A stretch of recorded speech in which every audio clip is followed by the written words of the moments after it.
Okay, so what happened was I was riding and I heard a pop. And next thing I know, I'm hitting the throttle, I'm not going anywhere.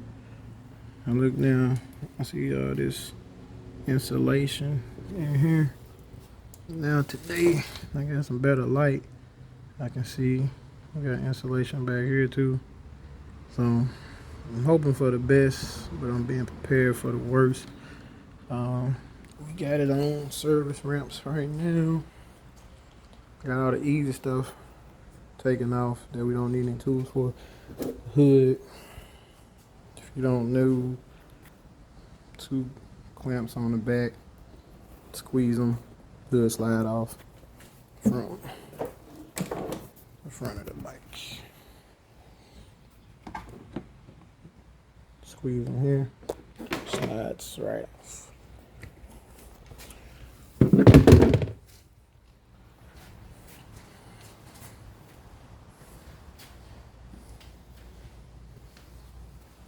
Took the intakes off.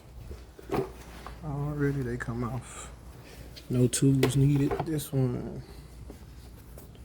on the right side, what you're gonna do is push this in, it releases, and then you just slide it off the back. It comes off. No tools needed.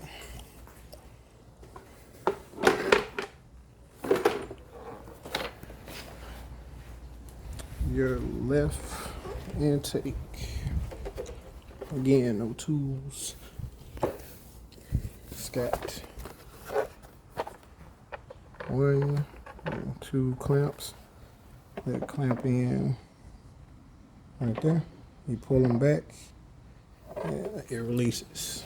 No tools.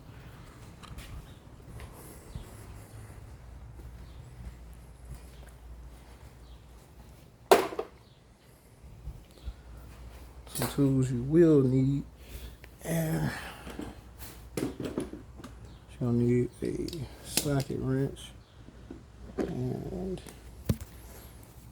some torque bits, specifically T30.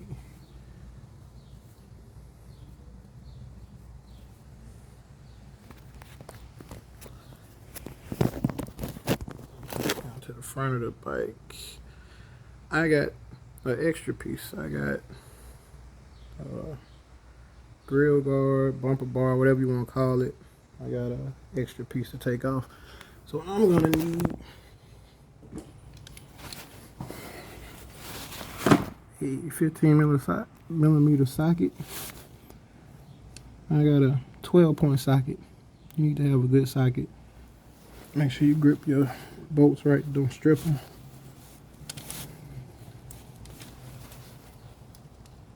And if you're a little blind like me too, you may need some extra light. It's also gonna help, even though it's sunny outside, help with viewing. So what we're looking at is as a T30 bolt here, and here is what everybody's gonna have. Me with my extra bar, I got one there and one there with the 15 millimeters.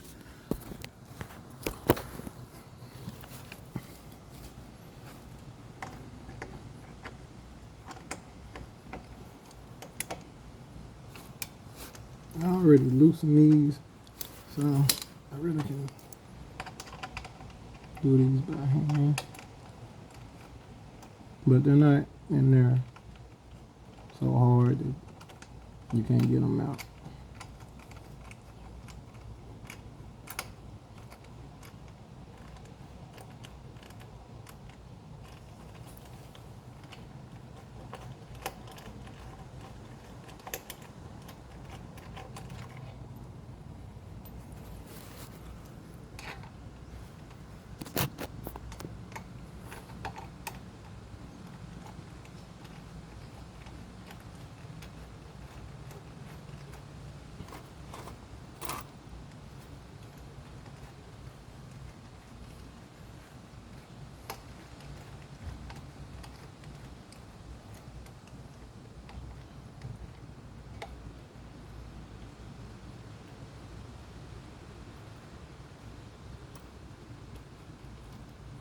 And these bolts are to take out your front.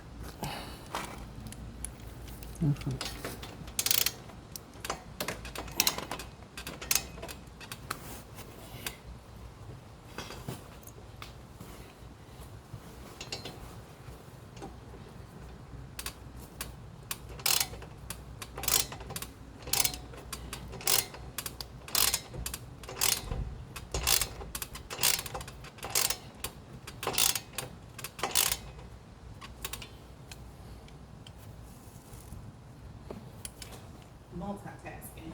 Option 1.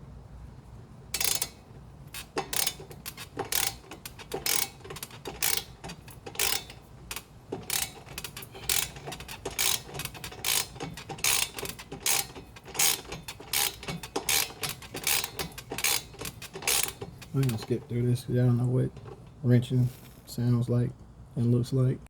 Okay, so I bought my bike secondhand. So I don't know if they had this bar installed after or they had it installed from the factory. But while I was spinning my wheels, just cranking and cranking with my socket, I realized that it's got a washer and locking nut at the top. So if you happen to have the same push box, you have to do is get a wrench, lock it in at the top, and then what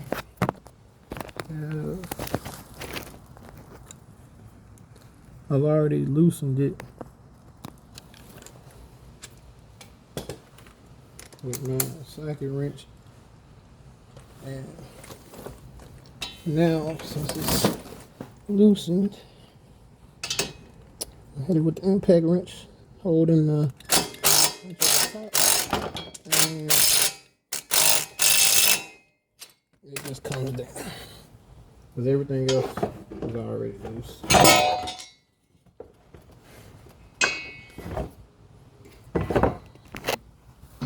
So now got the radiator exposed. Look at all that gunk. Got the front end off. That's simple. If you don't have the bar, it's just those two T30 screws. Or if you do, not a problem. We still get it off. All right, on to the sides. Okay, so another tool that you're gonna need is some type of pry tool for the plastic pieces. They're identical on both sides. You got one there and the other one is right there. It's on the undercarriage. So it's just those two to get this plastic piece off your sides. Man, it's gonna be the same on both sides.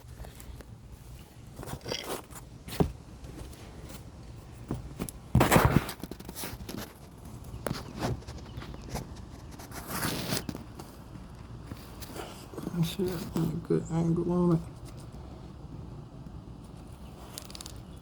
Real simple. Let's get in there. Pry it out. Boom. It's out. Side one. That pry it. Really, once you got to that point, to pull it out by hand. Simple.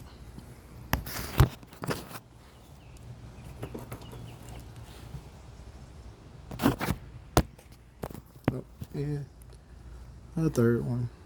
It's gonna be right there.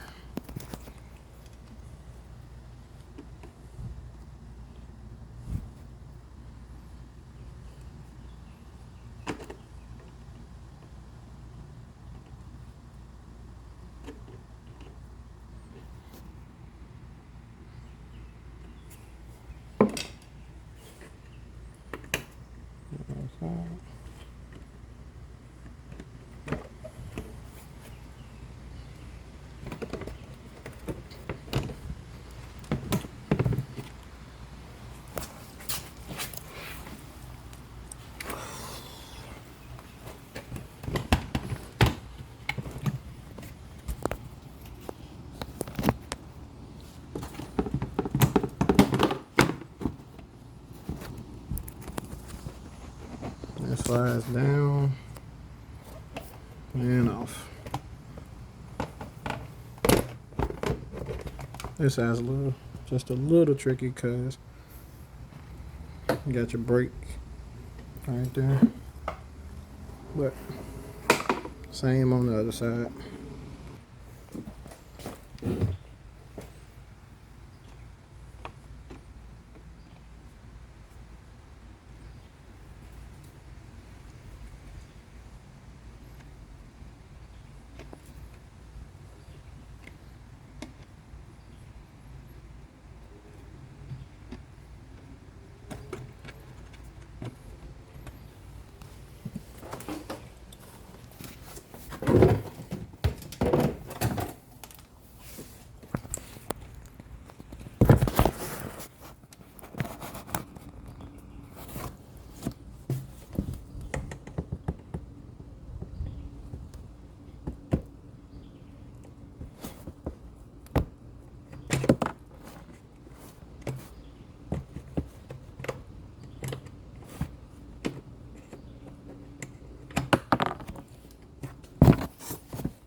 Try to do my best keeping up with pieces. That's what I learned over years of doing projects is every time you take something apart, you're gonna lose a piece. But I try my best to not let that happen.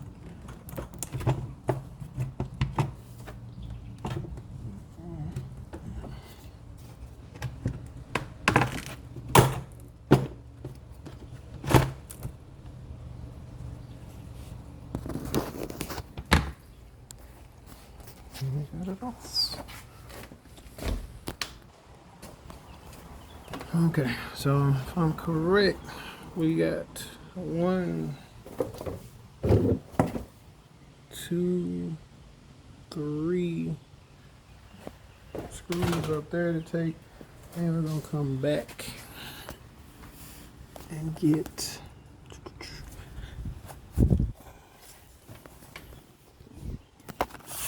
up under the seat. Yeah.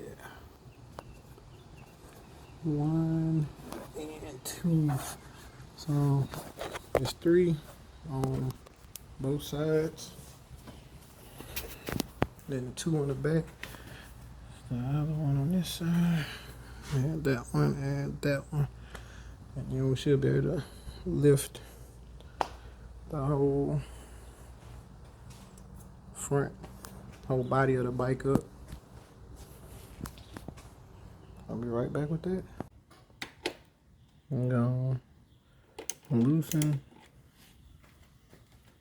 the 3 screws on the sides. This one in the front is gonna be a pivot screw, so you're really just gonna loosen that one and not remove it.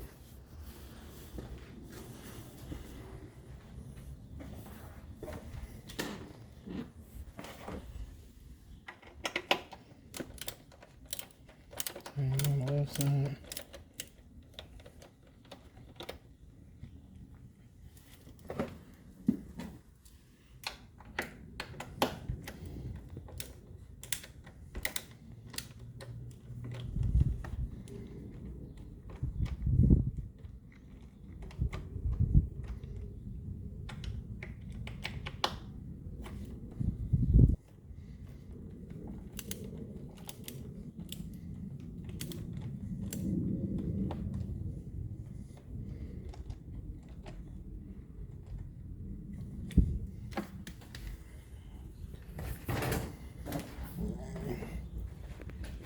Two on the back.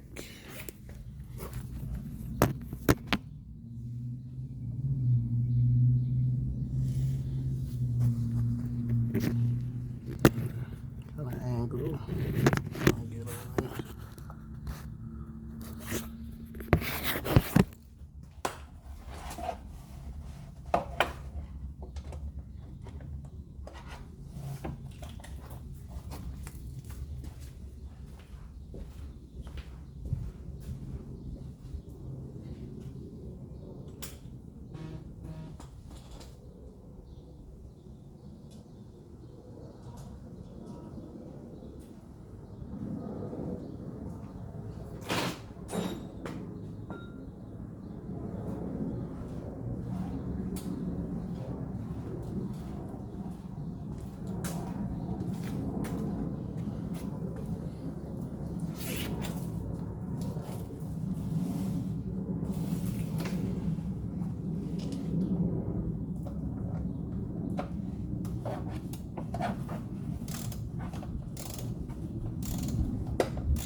We'll just come back to it.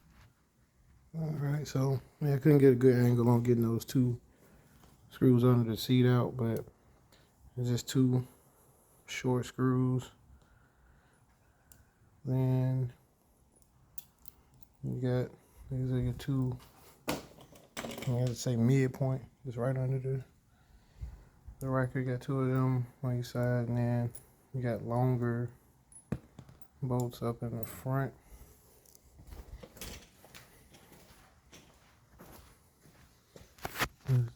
This is the one that was here, but like I said, you're gonna leave the front one in for a pivot. So now I gotta get all this stuff out of the seat so I can pivot it up. So I missed the screw. I missed one. That's 4.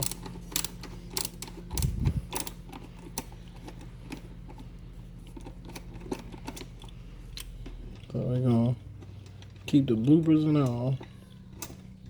There's 4 screws on the side. I've been saying 3 forever.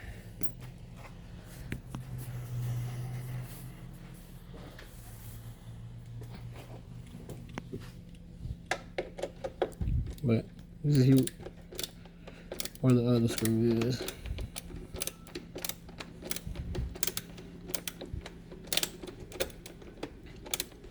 So we all learning together. Alright, so after we've taken a total of 1, 2 screws off in the back, 1, 2, 3, and leaving a pivot off on each side, you can lift it up. I just got 2, I think those are slats from one of my kids' beds, just holding it up. You can use 2x4 or whatever you got to just prop it up while you work. You're gonna need to take out this bracket. I already loosened the screw. I can just twist it off. And you guys probably have seen I got a piece of cardboard up under it. And that's because I'm gonna drop the exhaust while I'm at it too. I've already loosened it on the wrench, and that bolt, that makes it easy to get to with the seat up. And there you go. That's why the cardboard's there. So when that exhaust drops, it doesn't drop onto concrete garage floor. It drops on the cardboard. I'll just leave that bracket sitting up there. Okay, so the exhaust goes through. The second part of it is you gotta get this. It's supposed to be 2 springs. Mine only has 1, but that retention. So with the exhaust, I just use this is a puller, spring puller for a trampoline. Like I said, it's supposed to be 2 springs. Mine only has 1 for some reason.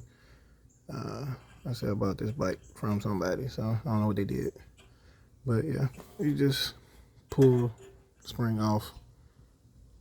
Some people like to pull it off before they drop the exhaust, some do it after. It just all depends on your preference and how strong you are. But boom, exhaust is down. That's two reasons. Some people say they had trouble with the bell housing, and depending on what all that's I'm gonna do, I may just change my exhaust out on this too, so you might get 2 for 1 on this one. But now you can see everything. But like I said, beginning, prepare for the worst, but hoping for the best. Like the whole freaking housing is cracked. But now you gotta take, I don't know, I know I can't count. But 1, 2, 3, 4, 5, 6.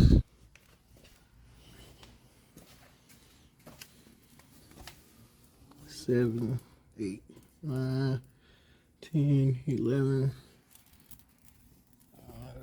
See, 12. Nope, some up top too. I gotta take those out. Let's see what's up on it. So that's what it's looking like. We got insulation that then came off. This centerpiece broke. Like, it's all bad. This might be past my expertise because the back housing is broke too. So you're gonna have to slide all these sprockets and everything off to get this off, replace it, and then put everything back together. And I might not trust myself to do all that. So this might have turned into a shop job. We'll find out. Okay, so did a little research. It's not gonna be too hard to take the secondary clutch and the clutch off. And then I gotta take the rear shield off. Way more than what I wanted to do though. But I got a 17mm socket. That's what you're gonna need to take off the bolt for your secondary. I already loosened it up a little bit, but that thing is real easy to come off.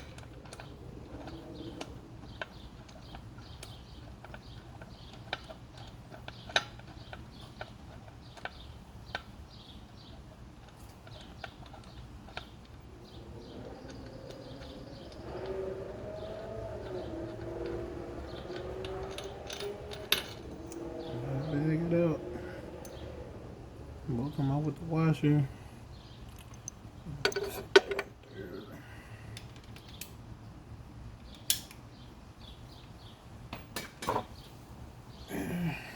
It should just come on off. Simple. Simple. So I was afraid of all that. You can see those springs. That's where the tension is that holds the belt in. And I was thinking there might be some pressure built up on it, and taking that bolt off might send the thing flying. But like I said, research